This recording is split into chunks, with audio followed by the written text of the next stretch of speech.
trucing this. Nidalee jumping down to mid lane. Not sure why. He's not going to die to her. Maybe going to get a spear off and scare her or something. Oh, there goes the spear. Hits just that. Doesn't do a huge amount of damage. Bottom turret going down, as I thought. And Master Yi is taunting. How likable. Nidalee not doing a huge amount of damage as the meditate was going down. Dragon going down for the blue team. Not a bad way to extend the advantage they've gotten. Vi catching the Nidalee out of her lane. The Lux going to throw out a shield. The Nidalee apparently dodging it. The Yi using Highlander to catch up. The Alpha Strike coming down, doing quite a bit of damage and picking up the kill on the Nidalee. And the ult going down on the Lux, as well as the punch by the Vi. Going to pick that up with Ignite. The Snare actually hitting the Yi and almost getting him down to good enough health for the Singe to come around. But the Singe is on the same team, so it won't matter anyway. There you go. Zac coming around, killing himself, and there goes the blobs. That was a huge way to lose the advantage that you had. Although they still do have an advantage because of the towers, as well as the dragon.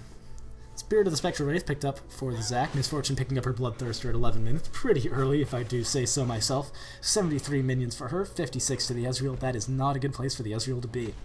Also going attack speed first, kind of a dangerous option. Although this is a normal game, maybe they're trying new builds. Who's to say? I'm just saying, attack speed doesn't actually increase the damage on any of your abilities, Ezreal, and because of your Q being an auto-attack reset, I'm not sure why you're looking for more attack speed. Hey, it's up to you though. Maybe it works. I don't know, we'll see as the game progresses. Lux has a Chalice and is building a Blasting Wand. I'm not sure what she's going to build that into. It's one of the basic core items for many items in this game. This Misfortune, oh god, another hook coming down from the Thresh flaying back into position. The Soraka putting herself a little bit too far out, Misfortune doing quite a bit of damage. The ult going down, doing quite a bit of damage to both of the characters, and the Vi coming in to prevent these guys from chasing, but the Misfortune does have enough DPS to kill all three of them if she so chooses. She decides to. The box going down by the Thresh, the Misfortune kills the Vi, and is now going to chase down the Ezreal, who has Exhaust on him, has to Arcane Shift away, but can be chased down by a Flash, which happens from both the champions. The Misfortune picks up a double kill for that kind of slip-up. Oh god, the Thresh hits yet another hook, pulls himself to the Soraka, gets exhausted for his efforts.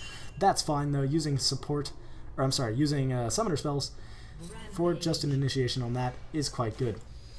Yi coming up top and tower diving Nidalee. I'm actually going to go back down to see if he used a good way of doing that, or if he just kind of jumped in. Whoa, god, look at the Singe running. God, that was incredible.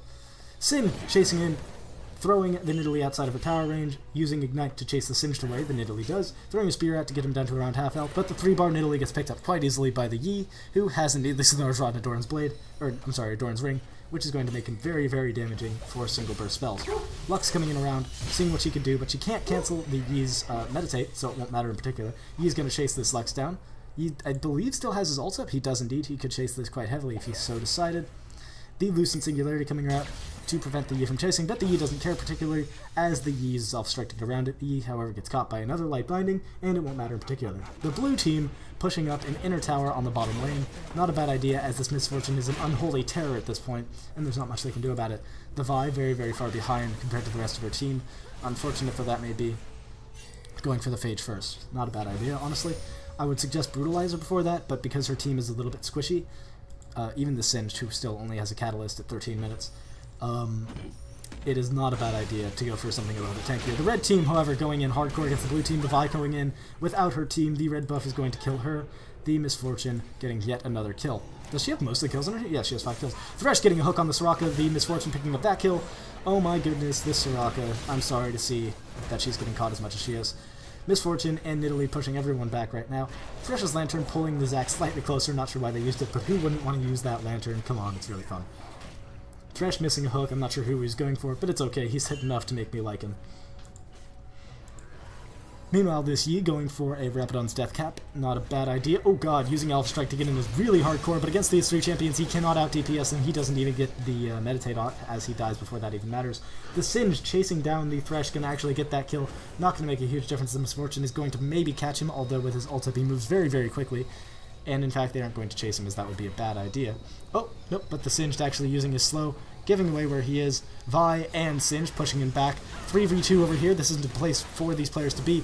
Misfortune getting thrown in, barriering a little bit prematurely, but it won't matter as no one can really out-DPS her Bloodthirster at this point, which I believe is fully stacked.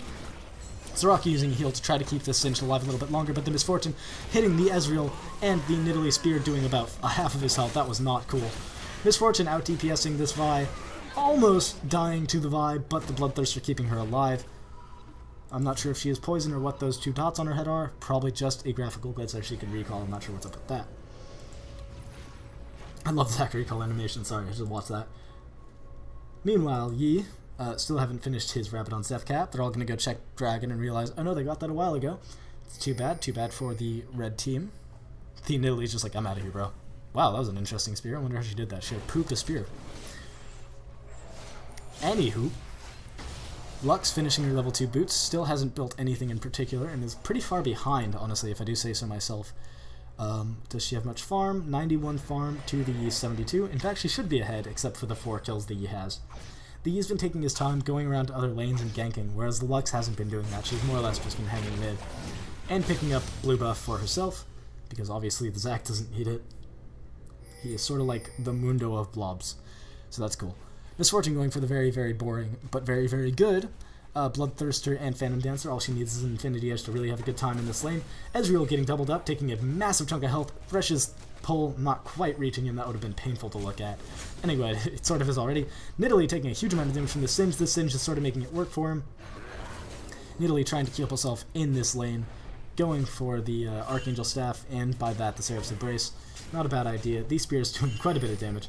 Vi coming up to try to pick up this Nidalee into the tower, not a bad idea. The Nidalee is getting a little bit low on health. She's probably going to back up as it was pinged. Yep, she's going to back up before this matters. Going to hop away, hop, hop, hop on a cat. Vi realizing, no, I'm not going to catch that, just going to go for the tower instead. Going to pick that one up.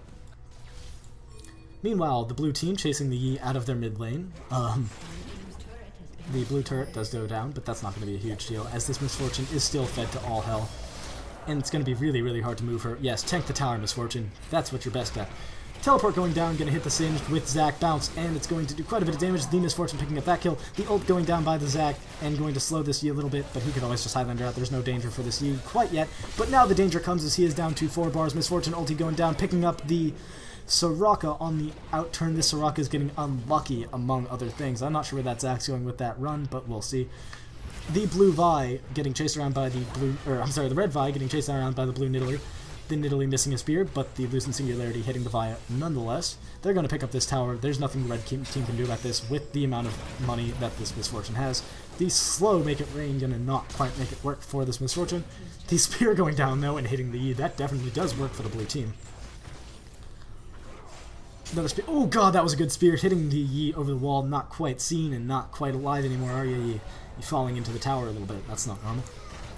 Misfortune getting caught by the Singe. All she has to do is turn around and fight him though, as her Bloodthirster is fully stacked and she has enough life to be able to fight this out. There goes another kill for the Misfortune. I'm not sure what the blue or the red team is going to be able to do about this, but the Soraka getting caught again is definitely not what they want, as that's another kill for the Misfortune. That is her 13th kill. 0 deaths, 0 assists for this Misfortune. I'm not sure what the other team is going to do about this, but definitely dying is not on the agenda. Zac using his lantern to pull himself back to this tower. And we're going to get this again. The red team throwing down some mana wards. I think they've realized that this has become a problem rather quickly. I think my friend is watching the same game I'm watching. Hey, look at that. Weird. Anywho, inhibitor turret going down. And the inhibitor as well. Let's just point that out. Summoners being like, oh, dude, guys. Oh my god, this Yi does do quite a bit of damage regardless of how bad his team is doing. As far as what I would change for this team, the bottom lane honestly didn't do terribly. It wasn't like they had a choice. The Soraka sort of put herself in a bad position, which was unfortunate. Nidalee picking up that, by the way, with the spear, as opposed to Lux getting it. I don't know. Whatever. Arguable decision making. The Vi could have helped out a little bit more, but at the point that she came down, it was becoming sort of a problem already, so she kind of got focused down by the time she was there. The Soraka could have been more careful and could have warded up a bit better, and they could have hid behind minions. The Thresh Hook is not really that impressive if it hits minions, and honestly, if you just played it safe and farmed up, I feel like they would have been a bit better off. But that's neither here nor there. This is what happened in this game, and games like this do happen. It's not the end of the world. Misfortune is getting caught out by 2 players. Gonna try to out DPS him. She will be able to do just that. The Ignite going down by the Yi, however, going to almost make that worth it, but not quite. Misfortune has a fully stacked Bloodthirster and a Phantom Dancer. She will not ever die. It's amazing. Misfortune picking up another kill with her ult on this Soraka. This Soraka is just not thinking too far ahead. Does she have level 2 boots to avoid that? I do not believe so. No boots at all on this Soraka, making it very hard for her to run away from that ult. Zach picking up golems. I'm not sure if that's going to really save the day, but it's okay because they have a 14-0-0 Misfortune with the most farm in the game. That's terrifying. She's going to pick up her Blade of the Ruined King, another very, very easy way to keep you alive in the late game, because it gives you 12% vamp, or I'm sorry, not spell vamp, lifesteal, off just the Buildwater Cutlass just there, and you get a little bit more when you build the item completely, and then you get lifesteal off of the active. By the way, Vi getting caught in her own jungle by the Thresh and the Lux. The Thresh building a little bit tanky, but getting the Aegis early, not a bad decision. No boots yet on that Thresh. I'm not, oh, the Surrender Vote does go down, sorry, it's like, why am I losing control of the camera? And the red team has lost this particular game. Whoa, double explosion, well done, all the way across the sky. GG for both teams, honestly. If the bot lane were to ward a little bit more and played a little bit more carefully, it might have turned around, but who can really say? That Thresh was really good, and that Misfortune really kind of rode it all the way to the end of the game. All the same, GG. And if you like this, you know, like, subscribe, and all that business. See you guys.